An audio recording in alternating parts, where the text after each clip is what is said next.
being cool is death. If you're too cool, then, people are just going to get over you so quickly. And it's hard to keep reinventing yourself if you're constantly in just like this mindset of, I always need to be cool and relevant. Welcome to Style as Identity, a podcast by the Majority Group. Join us as we get to know the designers and founders who are shifting our understanding of the style status quo. We're your hosts. I'm Lola Catero. And I'm Frankie Ikwuazom. Join us each episode as we learn from brands that are an extension of their values, identity, and aesthetic, and are super open about sharing the less talked about aspects of what they do. We're so glad you're here. Luxe knitwear, the most chic resort pieces, and more, covered in Vogue and carried in Moda, Nia Thomas checks boxes aspiring designers dream about. But when asked her actual dream, to run a financially sustainable brand and design clothes she loves. Today we sit with Nia and talk about her wallet and how she brings her brand and dream to life.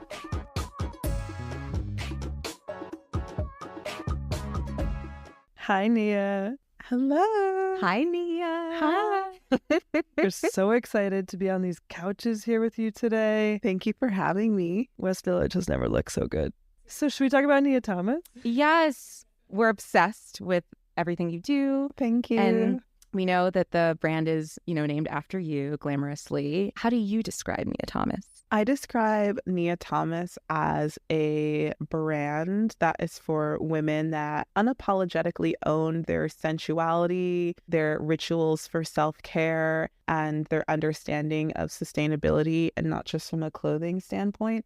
I feel like their entire life in a 360 view is about sustainability in terms of how they shop, where they live, types of activities they like to do with their friends, how they want to raise their children. The idea of, this customer belongs to Nia Thomas just because she likes to wear organic t-shirts. It doesn't mean anything. It's a full lifestyle.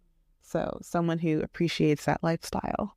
Something that we talk about, it's literally in the name of the podcast, Style as Identity, is how dimensional the expression of self is and how fashion is just one of those ways of doing it. And so what you're describing in terms of like sustainable living and lacing that throughout your being and your existence and how you show up and how you can like what you offer, but it's more about the fact that it like so seamlessly fits into their life. And that's why it's appealing. That's why it works. I love that. You also had mentioned earlier that you don't describe yourself as a knitwear brand or a women's wear brand, and how, you're focused on building for the person's lifestyle rather than trying to retrofit a material into this part of their day.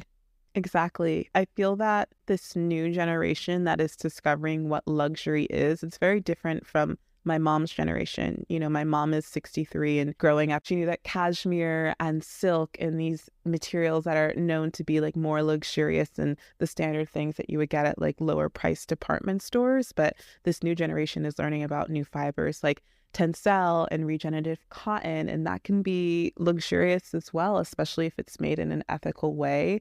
So I really love talking about that with people. Let's keep talking about it. Yeah.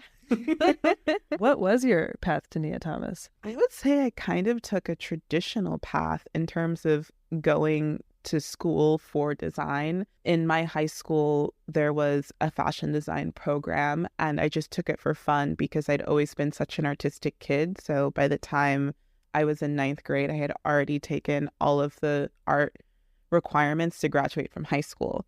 It's like, I'm just going to take this for fun. Casual star. I know. True Gemini. Yeah. Yes. Happy belated birthday. Thank you. Gemini season in full effect. Just so much chaos right now. It makes so much sense.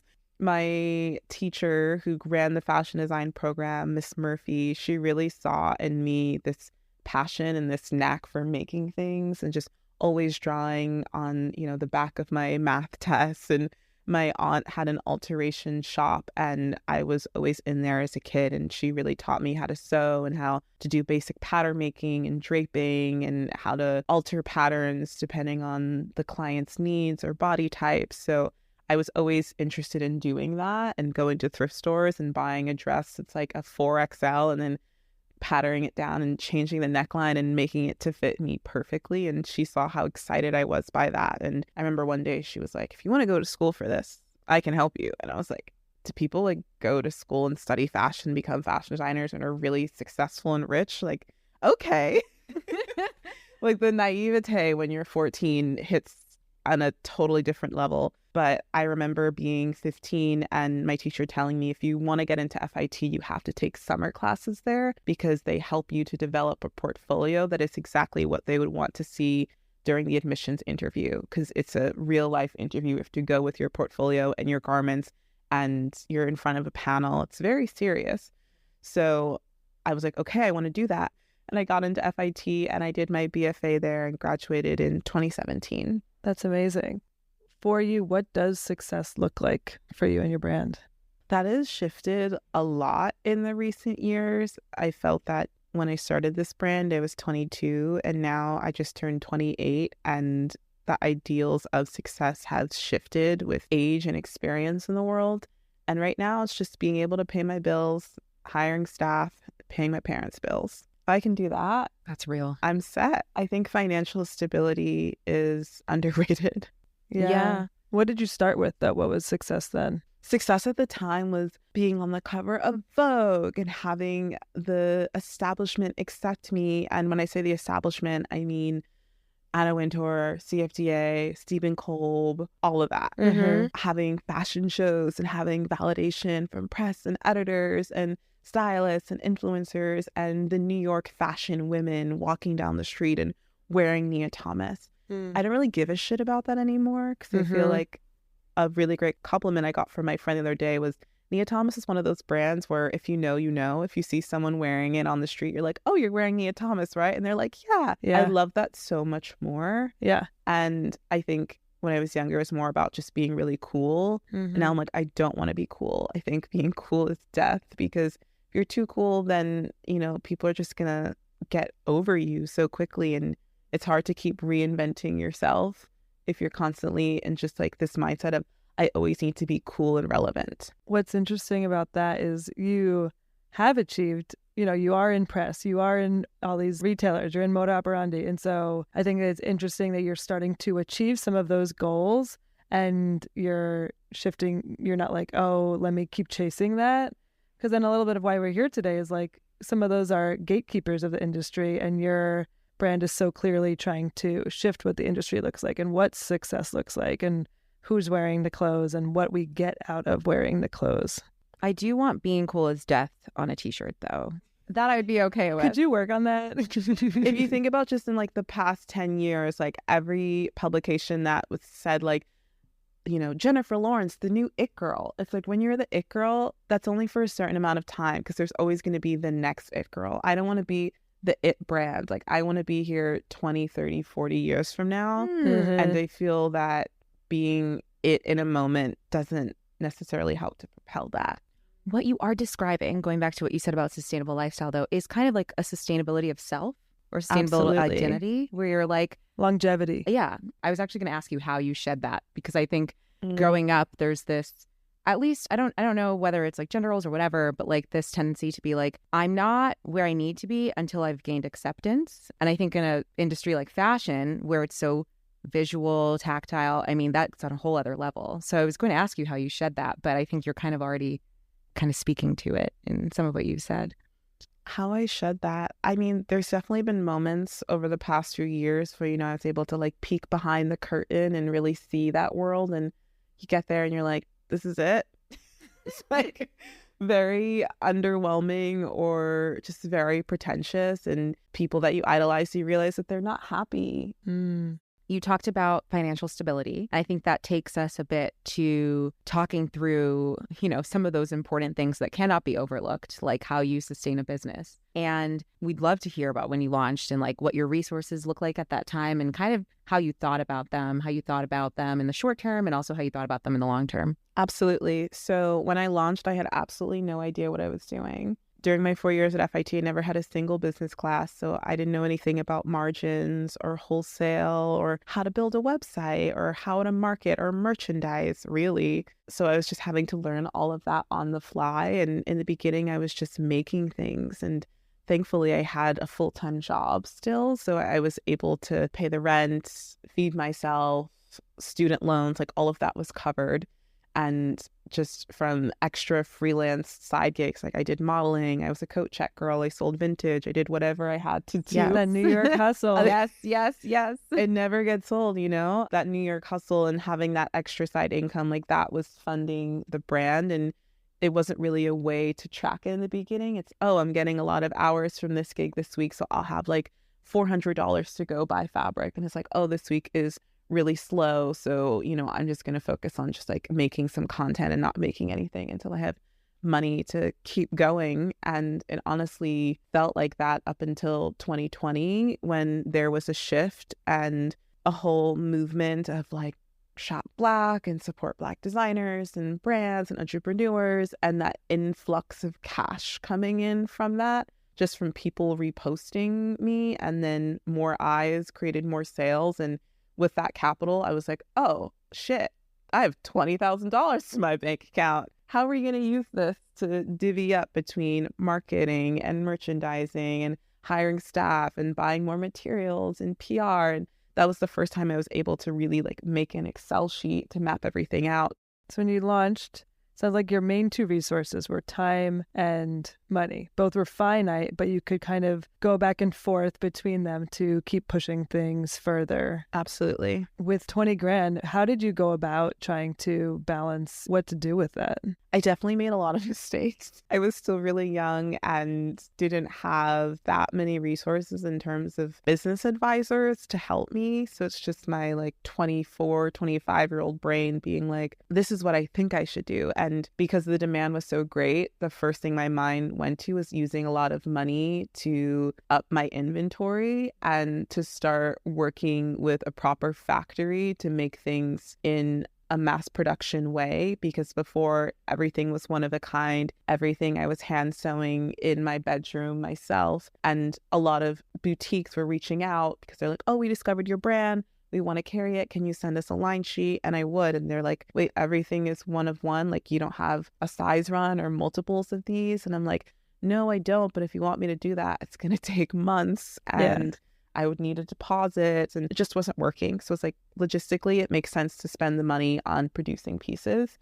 And in the beginning of 2021, I started working with a factory in the garment district of New York. And we started out with just 4 styles. It was a pant, a tank top, a bralette, and a bodysuit. I just named it like an elevated basics collection. It made a line sheet, made some samples, sent it out. We probably got like 4 stockists from that. And then my friends pre-ordered most of the pieces that we produced. And then once they received the pieces, we're wearing them, posting about it, sharing it on social. That created the second wave of people buying it. So at that point, I was like, I don't really need to invest in marketing because the user-generated content is so good. So I'm just putting all the money back into like keep producing and paying myself, because at this point I didn't have a full-time job anymore. I quit. You were making stuff by hand, and then you brought these basics. Yeah. Were you already making those and they were like proven to have consumer demand, or did you use it to create something new? Everything was absolutely a risk. I was so nervous. So I was like, oh my God, I'm putting thousands of dollars into this and I could fail. But I kind of knew from, I guess, the feedback I was getting from consumers online is, you know, I love this, you know, hand embroidered like vintage textile that's now like a wrap skirt, but I can't wear this every day. And yes, it feels so special, but it's like, I'm a mom and I'm going to the office and I can't show that much skin, and I just want to wear things that are comfortable. And I didn't want to make something for the 20-something-year-olds that I was, because we didn't have any money. I was like, I need to appeal to like moms, people that are like 30 and up. And I was just thinking of brands like Eileen Fisher and even Mara Hoffman and James Purse, and just like those elevated basics that have like really great design details, but the fabric is made with eco-conscious textiles, and everything was made in New York City, and all of the garment workers in there were paid a fair wage. So everything was a part of the vision, but it was a complete risk in terms of the designs that I was creating. I just felt like people would be into it, and thankfully they were. Yeah. Because that's not always the case. You got this amount of money and you're like, what do I do with it? Let me make something net new, But the resource you leaned on there was like being years in the field and creating things, and then like using that experience to, take a risk, but it was like educated and informed. And then, seems like you trusted your gut enough to take that leap. Whenever I don't trust my gut, things end very badly. Chaos. To Lola's point, you leaned on your resources of knowledge and experience. What I think is also cool about what you said is knowing what to kind of put on the back burner, like marketing. I think, I haven't started my own brand yet, but, for me, I'm like, oh, how do you get the word out there? But you were able, since you were so clear on who you were designing for and you had your own community of people, you're like, word of mouth. That's what's going to happen here, because I'm not trying to appeal to everyone. That's how you were able to distribute that cost of like, what's going to pay off for what I'm trying to do. Absolutely. And people were asking for more and you're like, I don't have it. So you're like, let me go make some. Yeah. Now, how do you balance marketing spend and anticipating demand or supply? Honestly, this is something that I am still trying to figure out, because when I started in 2018, my only form of marketing was social media. And yes, newsletters attached to it, but it's like, how do people know to sign up for the newsletter on your website? They're finding you through Instagram. Yeah. And because of the organic growth that I was able to gain in 2018, 2019, 2020, and I would say like the first half of 2021, I didn't really need anything else. But now with this unreliable algorithm not showing my posts or showing to people the post about my pop-up 3 days later once the pop-up has ended, it's become really difficult. I'm at the point now where I want to start working with digital agencies and running ads on Instagram and Google and TikTok, and working specifically with an agency that knows how to run ads for a fashion company. I want someone who knows exactly what they're doing. And that comes with a cost. So just having to reckon with that cost. But luckily, from one of our newer stockists that had a beautifully large PO order, I'm going to use that funding to go into ads. And I'm not going to say that I'm not scared, but I've learned from my friends that have fashion companies that if you're working with the right ad manager and they're running ads in the right places for your brand, you're going to be able to start tracking exactly how much money you make every month. It's like if you put $5,000 into ads, you're going to make at least $15,000 back. And that's the type of cash flow that I need to really understand, like how to increase our marketing, just not through ads, but through influencer gifting and doing more in-person events, because that is marketing to some extent also. Well, one thing I see a lot on my end, which still shocks me to this day, is you spend all this time on a photographer, all of these things, but oftentimes it's not made for social. It's made for beautiful print or a website, which is all dope. But like at the end of the day, you're going to mostly use some of this content to run ads, and that your ads manager is going to be like, can I get a 1x1 or a 4x5, a 9x16? And you're like, what? I wish I knew this before I spent X number of dollars on a photographer and a model. And maybe the stuff that you randomly shot in your phone during is actually going to be the thing that delivers. So I think a lot of brands miss this connection of creating and the end state of where the content's going to drive a lot of value, in addition to, like, obviously you need website shots and stuff. Well, I think that's why research and doing the prep for these things in advance pays off so much. So I spoke to 5 different ad agencies and got 5 different perspectives before I decided which agency I wanted to work with to start running ads. And I asked them the questions of like, what type of content would you want to see from us that you think would perform well? What updates do you think we should do to our website ahead of time?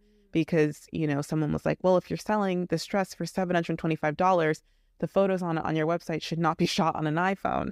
I'm like, that's very valid. Thank you. Like, point taken. Yeah. For anybody listening, if you're not taking notes, these are very thoughtful questions. And most brands do not do this work ahead of time. So, yes. Nia is quite literally laying the groundwork down for actually getting meaningful material out of that kind of interaction. Yeah. And I love questionnaires. Those questionnaires and the questions that they make you think about, because they need the answer to really create those proposals and pitch decks for you, really makes you sit down and it's like, okay, yeah, exactly. What are my goals through doing this? Yeah. And having everything written down. So it's like, even if you forget, because you have a million things on your mind, you can always go back and look at it. I want to touch on your personal values a little bit. As you're building this brand, as you're bringing on marketing partners and all this stuff, how do your personal values influence your brand ethics and then manifest into, building a marketing strategy or how you allocate money and who you allocate it to. Yes. It's funny, before you said the last part of the question, I was like, personal values. I was like, I knew from day one, like every time I wanted to shoot a lookbook or do a campaign, like I wanted the model to be of color. I wanted people behind the camera to be of color. I used to do freelance modeling, and you'd be shocked when you go into a room and you're the only person that looks like you in a city as diverse as New York City. And I knew that building a team, I didn't want it to look like that. And I knew that I wanted to hire people that their strengths were my weaknesses. And we were all elevating and lifting each other, because we're all trying to like one-up each other in some type of way, if that makes sense. But it really does feel like better each other. Exactly. Yeah. Because that feels like what growth needs to come from. Mm-hmm. So those personal values are still very tried and true. Like whenever we have shoots, even just like the interns, like I just try and hire as a diverse group of characters as possible. And then personal values is in, I wouldn't design or produce anything for the brand that I wouldn't personally wear. I think a lot of people are like, you have to design for your customer, but I'm like, it's literally named my name. And I can't like put something out there that has my name sewed into it where I'm like, this is disgusting and I never wear it. And like, who would buy this? That doesn't feel good. What's a trade-off you've had to make recently, and did it work out well, or did you learn something? I think a trade-off that I've had to make recently was when you're using dead stock yarns and certain materials, because it's at a lower price point and it's able to still be used in a sustainable way, but maybe it has like that 10% of recycled polyester in there, and you're like, I really hate that girl. Exactly. Like I really only want to work with virgin fibers, but I can't afford it. And also it's like the customers that are really going to say like, I'm not going to buy this because it's 10% polyester and it's a $600 sweater. And it's like, okay, well then you don't understand what I'm doing and this product isn't for you. And like, thank you, next. Like it really just has to be as simple as that, because I'll just like sit on things and obsess about it. And it's like, sometimes you just need to like make the move and go. But I'm just so upset. I'm like, are people going to like shame me for this? But I just had to like let it go and be like, yeah, this is 14% lycra in this sweater, but it has great stretch retention. It's going to look great on women with curves. So that's a win. I would consider that a win. Mm-hmm. Yeah. The thoughtfulness behind having people of color at all parts of the process and doing that no matter what, I think it pays off. I mean, it pays off for the reasons that we all know. But as a consumer, I think you can tell when there's authenticity behind the product. And in all the ways that you and Lola both talked about how people might interface with Nia Thomas, like having a thumbprint on it that resembles the person that you're also designing for, whether it's like the people like us who wear clothing, but you also talked about how you try to design for yourself as well as a person of color. I think that that's really important. And I find that a lot of times people kind of come up with excuses why not to do that. Like there isn't enough of this, or I couldn't find the X person. I think we tend to take on a mindset of scarcity when we're trying to do something in a new way or make space for people that maybe that space hasn't been made for before. You do a lot of this on your own. So anytime you start working with people, is that a value that you look for in those people, or is that something you feel like you have to almost like teach? I think it's a value that I can see right away. I don't think it's something that I need to teach, because it's like if you're 18 and older and you don't understand that already, that's kind of a problem. And I don't know if I want to take all that on top of, running the business. Also with cost and price, something that I'm really trying to wrap my head around, because I know it's really important and needs to be a next step for the brand, is just showing more of the pieces on curve models and women that aren't sample size. Making samples is expensive. Making a set of 2 samples is expensive. Are we talking double the price? We're talking double the price, and we're also talking double the price as in paying 2 different fit models. In New York City, a fit model, one that's signed to an agency and knows what they're doing, minimum $300 an hour. So then having to pay 2 different women to have to do that. And then for e-com shoots and lookbook shoots, because we usually shoot it separately, having to pay... Why do you shoot it separately? Just for people listening who don't. Because I usually like to shoot the lookbook editorial images outside, and then the e-com images are in studio. And it's usually with like seamless paper, white, camera. Like it's very two different vibes. Okay, got it. And then we don't always like to shoot everything all together because something that's in the lookbook may not make it into production. Because when we show it at Market Week, I feel like buyers kind of buy the same thing sometimes. So it's like that really great jacket that I loved, like no one ordered it. And I was like, okay, I'm not going to make it for my own website, so we're not going to shoot it for e-com. Those costs add up. I get that. But it also makes me and the brand look like we're fat phobic, which I don't like, but, something that we're trying to work towards. What needs to change so that can be something that more brands do? I think the answer to that question is honestly just more resources and more capital. Like there needs to be more grants and opportunities for a brand to get that funding in order to pay for these services.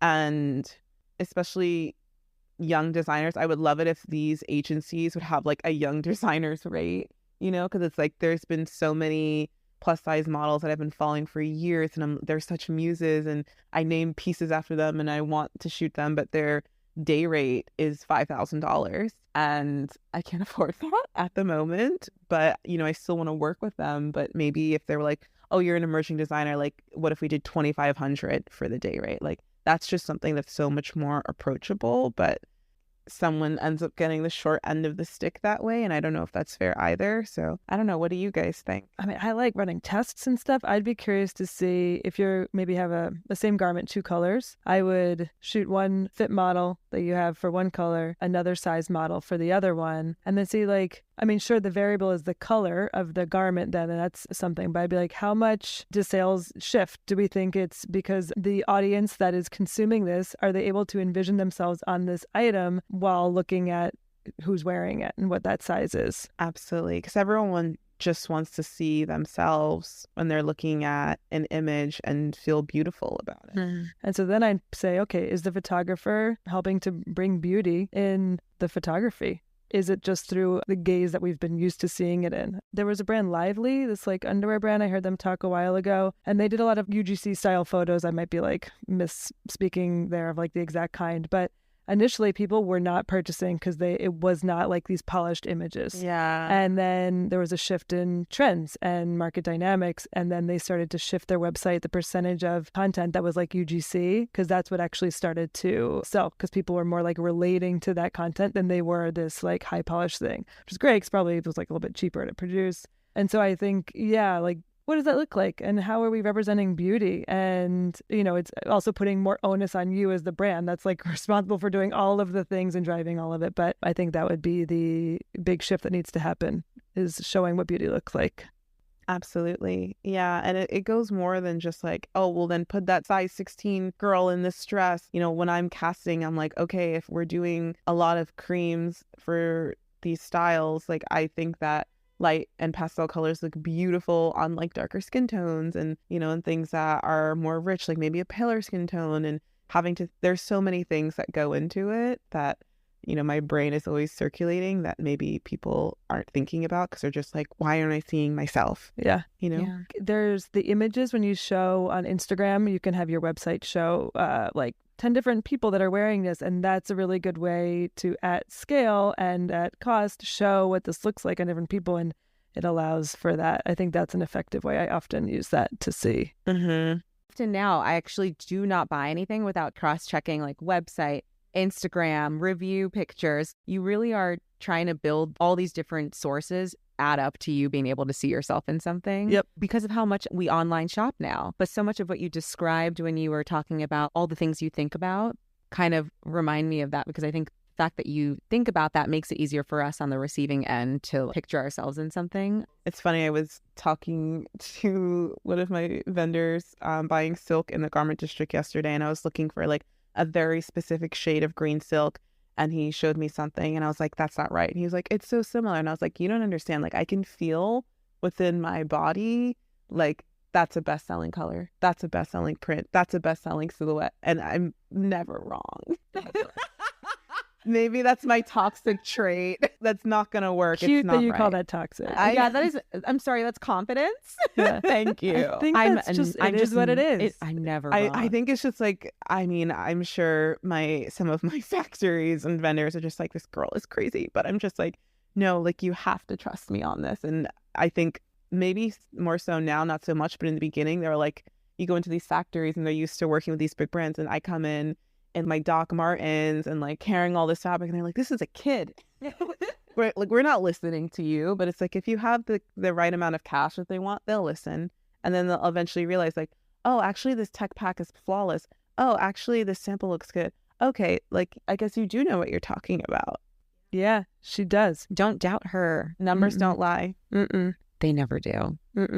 This has been just the best way to end a Friday. Thank you, guys. Bye. Thank you so much. Bye, Nia. Damn, I love these brands. Same. I mean, I love that they're just into getting on a podcast and having a very real conversation about what's enabled their brand to survive. I love it. Okay, let's keep learning together. And all you out there, if it's in your journey to make a purchase today, check out some of the brands we've been talking to. And if it's in your journey to show us some love, hit that subscribe button. See you next time. Bye.